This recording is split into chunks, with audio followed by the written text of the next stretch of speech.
Hi and welcome back to my channel. My name is Delphine.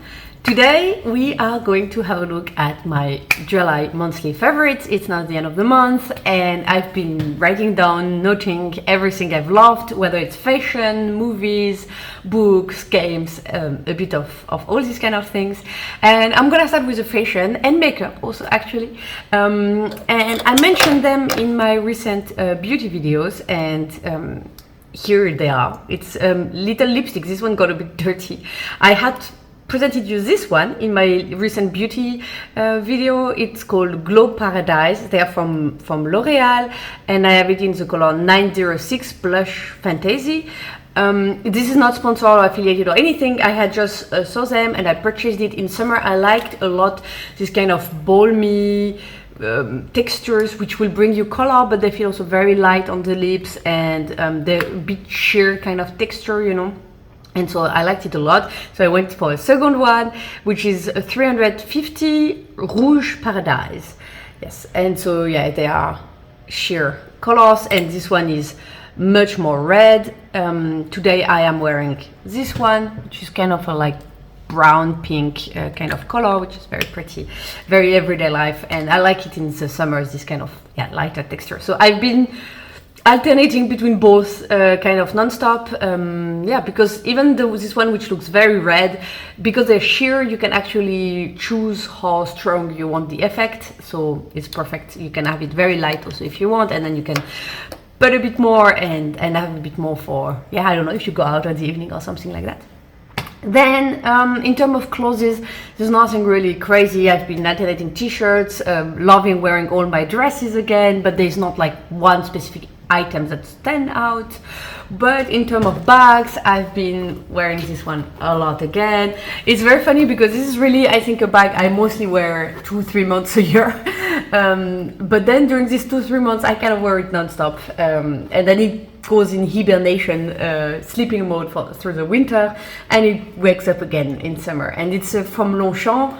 Every year, this one was a limited edition, a special one, but every year they do again this similar one. I saw they brought it in brown, which is kind of the classic color.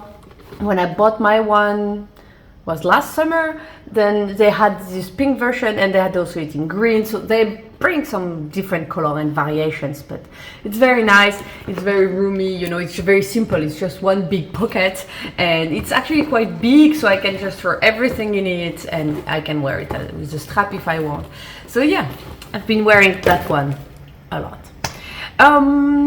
And that's it for this category. Then there's books. I mentioned you last month that I had started reading this book and I finished it. It was very interesting. I'm not big, so it's, let me tell you, it's called Boom, Mad Money, Mega Dealers and the Rise of Contemporary Art.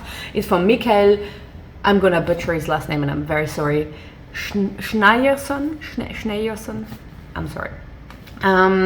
And it had been recommended by a friend, and I must admit I don't know much about contemporary art. I kind of enjoy it. I've been seeing it a bit in some museums and I know a few basics, but I'm not extremely knowledgeable, especially now when it comes to like dealers, you know, art dealers and so on. There I know almost nothing. I mean, I know they exist, but that's about it. And it was very interesting because it starts contemporary art, so it's after the Second World War. It's mostly also in the US, emergence there, and it's very funny because they give a lot of names, and some were like ringing a bell, like they mentioned Larry Gagershans, I'm gonna butcher names, I'm very sorry, David Zwirner, Arne Glimcher, and it's mostly in the US and also of course a bit in Europe. And it's all about the story, how they started their galleries, what was their styles, how did they get in contact with the famous artists they ended up representing, also a bit about the artists themselves, the dynamic between all of them, the shifting and also the things behind, you know, because they knew each other. I mean, the scene was not that big and you tend to get to know each other. And so it was super interesting. Even if you don't know much, you don't need to know much. It's written in a very easy to read kind of way. If on top of that you love contemporary art and you have knowledge, I think you will even get more than I did from that book. But it was really, really nice. It makes me wish that I had a better memory. My memory is terrible, especially for names and all of that. And I wish I could remember some of the names better. I know I'm gonna forget them. I know they're gonna fade, and I feel very sorry about that, because then I'm gonna talk with someone which might be a contemporary art actually aficionado, and maybe I will want to refer to some. I will remember the anecdotes and so on, but I will not remember the names, and this will be extremely frustrating. But yeah, I don't know. I have to find a way to work on my memory, but I don't exactly know how to do it. I've tried sometimes, and until now, no big effect. But yeah, anyway, I remember the anecdotes, I remember the feeling, and I enjoyed reading it, and that's at the moment the most important. Then in terms of games, we will go with the games. I will be fastest because I have a lot of shows and movies. Games, there's nothing big, nothing new. I'm still playing Squad Buster on my phone, still enjoying it. There's sometimes special events and so on, so it keeps it a bit entertaining. And on my Switch, I'm still playing, oh, it's a bit dirty. I'm still playing Zelda. Tear of the Kingdom, making progress. I've been going through the 4 temples. Now I just finished the last of them, so I've been to the 4 areas. I know they have different names in different languages, and the beast and so on also have different names, but you know, there's the area with the bird, there's the area with the water, then you have the area in the desert with the heat, and then you have the area in the mountains, and each of them have an associated temple, and you know, you go through the main quest. And yeah, so now I've done the 4 temples, so I have to see what I'm gonna do next, but so far I enjoy the game a lot. I will tell you more, of course, once I've finished it, but I think this is gonna take me a bit more time. Also, it's obviously a very long game, but it's really, really nice. I really enjoy it. The graphics are beautiful, and it's very, very nice. And yeah, now let's move to the shows, because as I said, and movies, I have a lot. I took a few days off for doing some decluttering, deep cleaning of a few things in the house and so on. And I do that while watching TV shows, because yeah, it's quite boring. You're there scrubbing stuff or just like sorting things, and yeah, and I have piles of laundry also to sort. So I do all of that while watching TV shows. So I watched a lot. I started, so last month I had finished 911. And so I was looking for a new show, and I like all these kind of shows, and so I found there is 911 Lone Star, which is kind of spin-off of the original 911, which takes place in Los Angeles, and 911 Lone Star is based in Texas, and it kind of the ingredients, the same concept. You follow a firehouse. Lone Star is a 126, and the difference is, I would say, in the original 911, you arrive and it's already all there. And in 911 Lone Star, there's been an accident and only one firefighter survived. And so they rebuild it at the beginning. So it's kind of a new place. There's also a focus on diversity, same than in the original 911 actually. And it's funny because in a few, it's mostly splitted, but in 1 or 2 occasions they make references to things that happened in the 911. Like, oh, did you hear there's even a firefighter that he survives or something like that? And you're like, oh, if you've seen the normal one, you're like, yeah, I saw that episode. And there's also even the cast of 911 which make appearances in 911 Lone Star in at least 2 occasions. And yeah, it's a very nice show. If you like the original 911, I think you will like also 911 Lone Star. It's very nice. Then I watched, let me think in which order. I will tell you about this one first. I watched a movie which is called The New Mutants with Anna Taylor-Joy and Maisie Williams. Maisie Williams, you might know her from Game of Thrones. She played Arya.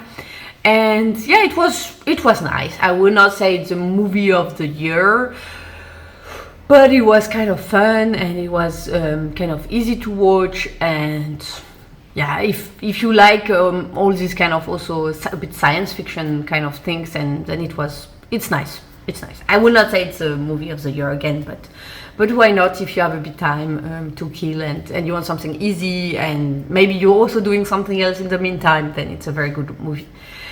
And then yeah, shows and movies, and now you will see why I link them, because once I was finished with 911 Lone Star, I watched National Treasure, the TV show. It's on Disney Plus, And I also like a lot archaeology and so on. If you follow my channel, you know I'm learning ancient hieroglyphs and so on. This is something I've loved for a long time, since I'm a child, actually. I think I was like 7 or 8 when I started taking an interest into it. So yeah, I really like it. And I like also then all this kind of Indiana Jones and so on. And National Treasure has a bit of that. It's kind of a mix between, I would say, Da Vinci Code and Indiana Jones, kind of. And it's really nice. And it's young, they're like students, you know, and they have to go through, and of course there's a special artifact and they have to save the heritage, and it's really nice. I actually enjoyed it a lot. So I found the actors were good, and yeah, it was a fun show to watch. And it made me realize, because then Disney Plus gave me as a suggestion, that actually it's based on some movies that came out almost 2 decades ago. I saw the first one came out in 2004, so yeah, 2 decades ago, with Nicolas Cage and Diane Kruger, for example, as main actors. And there was National Treasure 1, and then of course there was a National Treasure 2 movies. I watched both of them. And it's the same. I mean, the show is based on the movies, so it's the same concept, except that I find that the movies are maybe closer to the Da Vinci Code, in the sense that it stays more also in America and so on. Of course, they travel, actually. They also travel a bit, but at least the first one, most of it happens in the US, whereas the TV show, they are also traveling to the jungle in Mexico and so on. But there's links with the Mayas and so on, and yeah, it was very nice. I liked it. I liked more the first one than the second one, I have to say. The second one was good too, but I found it was a bit maybe redundant. Maybe I also was slowly saturating after having watched the whole TV show, which had only 1 season so far, and then the movie, the first one, and then again the second one. Maybe that's also why I thought that it was a bit too redundant. Yeah, I don't know. Or it's like in a lot of movies, often the first one is the best, and then the second one is still good, but not as good as the first one. I don't know. But yeah, so I enjoyed it. Yeah, it's funny because yeah, it's nothing new. It's, again, as I said, National Treasure. I mean, the TV show is relatively recent, but the movies are 20 years old. But so yeah, that's what I've been enjoying, and that's what I've been watching and doing and so on my free time. So as I said, I had a bit more free time this month because yeah, a lot of cleaning. It felt so good. And yeah, and that's about it. Now I have to see what I'm gonna watch and what I'm gonna read next. I have like piles like that of books, you know. It's more of a matter of which one am I gonna read, what's the mood at the moment. But if you have also any recommendations of TV shows, movies, books, or things like that, based on what I've been telling you, that you think I could enjoy, then don't hesitate. I mean, I'm always looking for new things to watch, read, play. So yeah, that's it. If you have any questions, also don't hesitate. Of course, you can always ask me in the comment section below, and I will leave you here now with another video in case you have not seen it yet. And if you enjoyed this one and you would like to see more, you can gladly subscribe to my channel by clicking there, and then I will see you in the next video. Bye guys.